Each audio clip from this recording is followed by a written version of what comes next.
নমস্কার বন্ধুরা, প্রভাতের রন্ধনশালায় তোমাদের সবাইকে স্বাগত। তো অবশেষে একটু গরমের মানে অবসান ঘটেছে, মাঝে মাঝে বৃষ্টি হচ্ছে, কালবৈশাখী। তবু আইসক্রিম খাওয়ার লোভটা আমি ছাড়তেই পারছি না। তো আমি আজকে এমন একটা সিম্পল জিনিসের নিয়ে আইসক্রিম করবো যেটা গরমকালে সবাই খায়, তো যে দুটো পেট ঠান্ডাও করে। তো আমি সেই জিনিস নিয়েই আজকে আইসক্রিম করবো। এখানে আমি 150 গ্রাম চিঁড়ে নিয়েছি। দেখো, এমনি দোকানের যে পাতলা চিঁড়ে হয় মুদিখানা দোকানে, সেই চিঁড়ে। আর এক গ্লুকন্ডির ডিবে, দেখো সবটা লাগবে না, 3-4 চামচ লাগবে। তো চিঁড়েটা আমি জল দিয়ে ভালো করে ধুয়ে নেব। 2-3 বার জল দিয়ে ভালো করে ধুয়ে নেব, যাতে চিঁড়ের ময়লাগুলো বেরিয়ে যায়। অনেক সময় চিঁড়েতে ধান থাকে, সেই ধানগুলো বেছে ফেলে দিতে হয় বন্ধুরা, না মানে খেলে গলায় আর চিঁড়ে ধান আটকে গেলে অনেক সময় মানুষ মারাও যেতে পারে, তো সেটা সাবধান।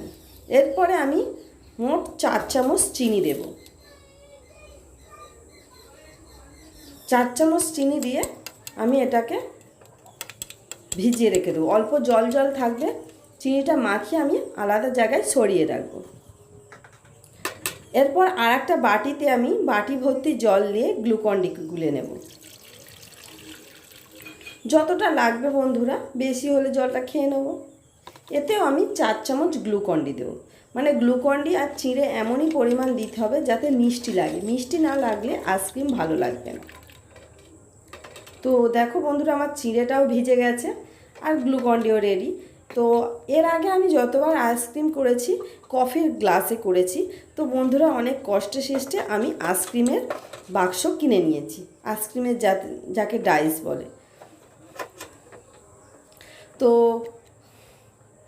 অনেক কষ্টে জোগাড় করেছি টাকাটা, তো কিনে নিয়েছি তোমাদের যাতে দেখাতেও পারি। আর আইসক্রিমগুলো করতে আমার খুব চটজলদি সুবিধাও হয়। তো আমি এই খাপে চিড়েগুলো হাফ দেবো আর গ্লুকন্ডির জল হাফ দেবো। 6টা আইসক্রিম হবে। অর্ধেক করে চিড়ে দিয়ে দিয়েছি, আর জল পুরো উপর পর্যন্ত ভর্তি করে দেব না, যেহেতু জল বরফ হলে বাড়ে, সেই জন্য নিচেই দাগ পর্যন্ত দেবো। দিয়ে আমি সবকটা কাঠি বসিয়ে দেব, দিয়ে 10 ঘন্টা আমি ফ্রিজে রেখে দেবো। 10 ঘন্টা পরে ফিরে আসছি। বন্ধুরা, আমি 10 ঘন্টা পরে ফিরে এলাম।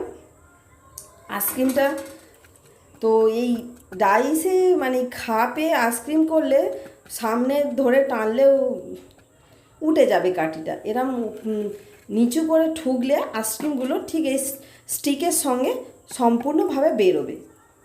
দেখো বন্ধুরা, আর যদি অতিরিক্ত বরফ হয়ে যায়, আইসক্রিমের বাক্সটা একটু জলে বসিয়ে নেবে। দেখো, পর পর সব বেরিয়ে যাচ্ছে।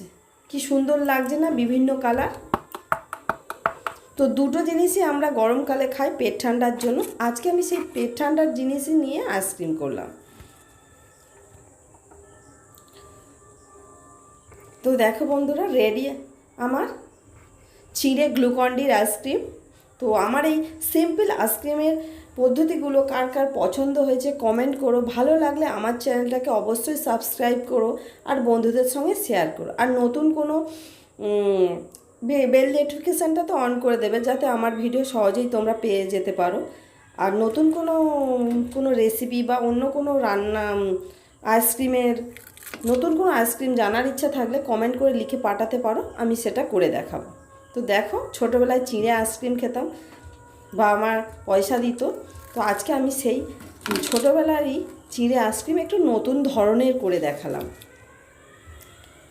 যুগ তো পাল্টেছে, তো ওই পদ্ধতিটাও একটু পাল্টেছে, কিন্তু ছোটোবেলার স্মৃতিটা মনে রয়েছে। তো আবার দেখাবে, টাটা।